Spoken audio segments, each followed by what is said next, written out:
নমস্কার বন্ধুরা, ১৬ আনা বাঙালি রান্নাঘরে তোমাদের সবাইকে স্বাগত। আবারও চলে এসেছি একটা নতুন রেসিপি শেয়ার করার জন্যে।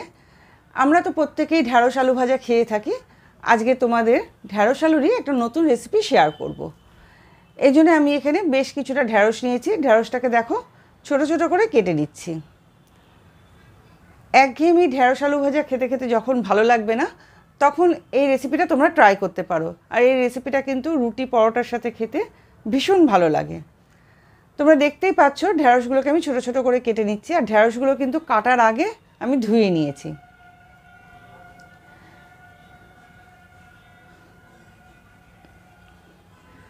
ঢ্যাঁড়সগুলো আমার কাটা হয়ে গেছে। এবার এইগুলোকে আমি সাইডে রেখে দিচ্ছি।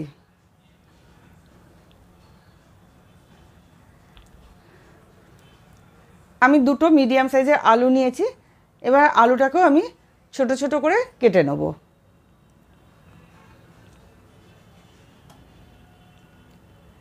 যে সাইজের আমি ঢ্যাঁড়স কেটেছি ঠিক ওই রকমই সাইজ করে আলুটাকেও আমি কেটে নিচ্ছি।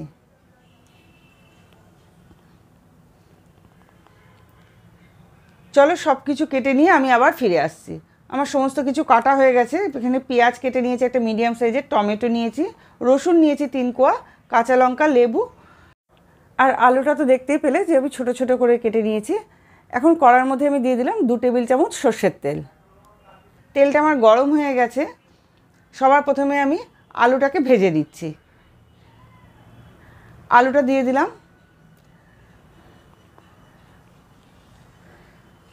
দিয়ে দিলাম স্বাদ মতন লবণ। আর দিয়ে দিচ্ছি সামান্য পরিমাণে হলুদের গুঁড়ো।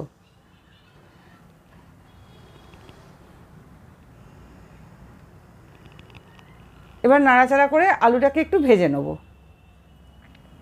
যেহেতু ঢ্যাঁড়সটা ভাজতে সময় বেশি লাগে না, তাই আলুটাকে একটু ভাজা ভাজা করে নেওয়ার পর কিন্তু আমি ঢ্যাঁড়সটা দেবো। গ্যাসের ফ্লেমটা মিডিয়াম রেখে আলুটাকে একটু নাড়াচাড়া করে নিলাম। আলুটা যাতে একটু নরম হয়ে যায় তার জন্য আমি 2 মিনিটের জন্য চাপা দিয়ে দিলাম। 2 মিনিট পর ফিরে আসলাম, চাপাটা সরিয়ে নিলাম। আলুটা আমার একটু নরম হয়ে গেছে। এবার এর মধ্যে আমি দিয়ে দিচ্ছি কেটে রাখা ঢ্যাঁড়সগুলো।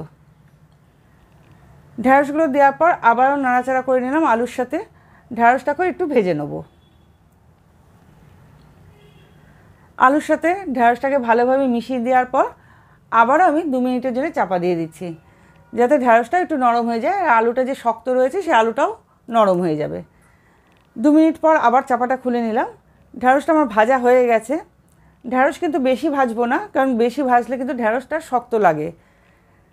ঢ্যাঁড়সটা আমার ভাজা হয়ে গেছে। এখন ঢ্যাঁড়সটাকে আমি একটা বাটির মধ্যে তুলে নিচ্ছি।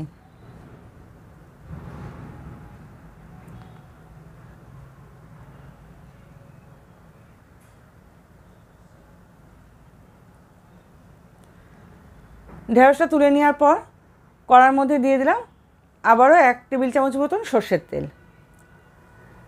তেলটা গরম হলে এর মধ্যে দিয়ে দিলাম কেটে রাখা রসুন কুচিটা। রসুনটা দেওয়ার পর দিয়ে দিচ্ছি কাঁচা লঙ্কা কুচি।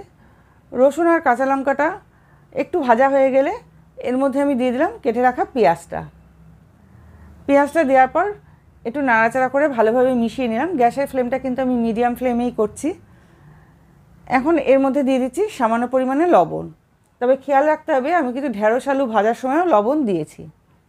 পেঁয়াজটা যাতে নরম হয়ে যায় তাই আমি সামান্য পরিমাণে লবণ দিলাম। আর দিয়ে দিচ্ছি সামান্য পরিমাণে হলুদের গুঁড়ো।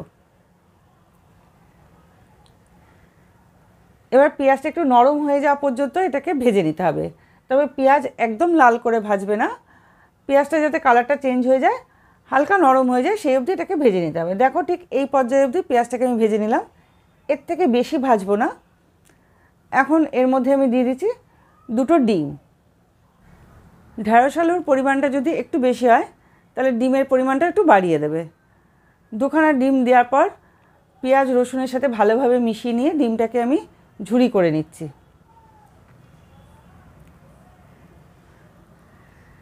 ডিমের ঝোড়াটা যখন ঠিক এরকম হয়ে যাবে, ভাজা ভাজা হয়ে যাবে, তখন এর মধ্যে আমি দিয়ে দিচ্ছি ভেজে রাখা ঢ্যাঁড়স আর আলুটা।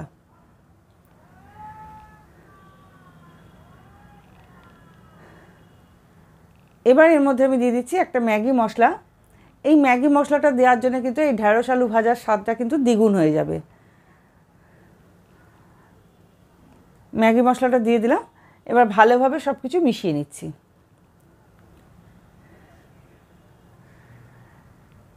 এর মধ্যে দিয়ে দিলাম কেটে রাখা টমেটোটা। সবার শেষে এর মধ্যে আমি দিয়ে দিচ্ছি অর্ধেকটা লেবুর রস।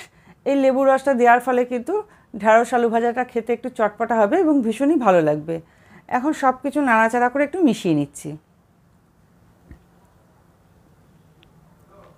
সব কিছু যখন মেশানো হয়ে যাবে এবং টমেটোটা যাতে একটু নরম হয়ে যায় আর সব কিছু ভালোভাবে মিশে যায়, তাই আবারও 2 মিনিটের জন্য আমি চাপা দিয়ে দেবো। 2 মিনিট পর চাপাটা খুললাম। দেখো টমেটোটা আমার নরম হয়ে গেছে। আর যখন চাপা দেবে গ্যাসের ফ্লেমটা কিন্তু লোতে রাখবে না, মিডিয়াম ফ্লেমেই চাপা দেবে। টমেটোটা নরম হয়ে গেছে, এই সময় গ্যাসের ফ্লেমটা জোরে দিয়ে এটাকে নাড়াচাড়া করে একটু ভাজা ভাজা করে নিচ্ছি।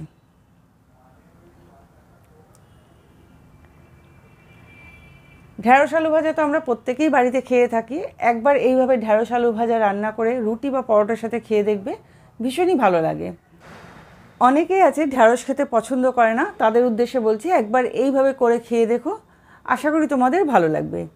তোমাদের সাথে কথা বলতে বলতে আমার ঢ্যাঁড়স আলু ভুজিয়াটা হয়ে গেছে। আমি এটাকে এবার বাটিতে তুলে নিচ্ছি। আর এই রেসিপিটা কিন্তু রুটি পরোটার সাথে খেতে বেশি ভালো লাগে। তাহলে বন্ধুরা, আমার আজকের এই নতুন রেসিপি তোমাদের কেমন লাগলো অবশ্যই কমেন্ট করে জানিও। যদি ভালো লাগে তাহলে আমার চ্যানেলটাকে সাবস্ক্রাইব করে পাশে বেল আইকনটা টিপে দিও, যাতে আমি নতুন নতুন ভিডিও চালে তার নোটিফিকেশন পেয়ে যাও। একটু লাইক করো আর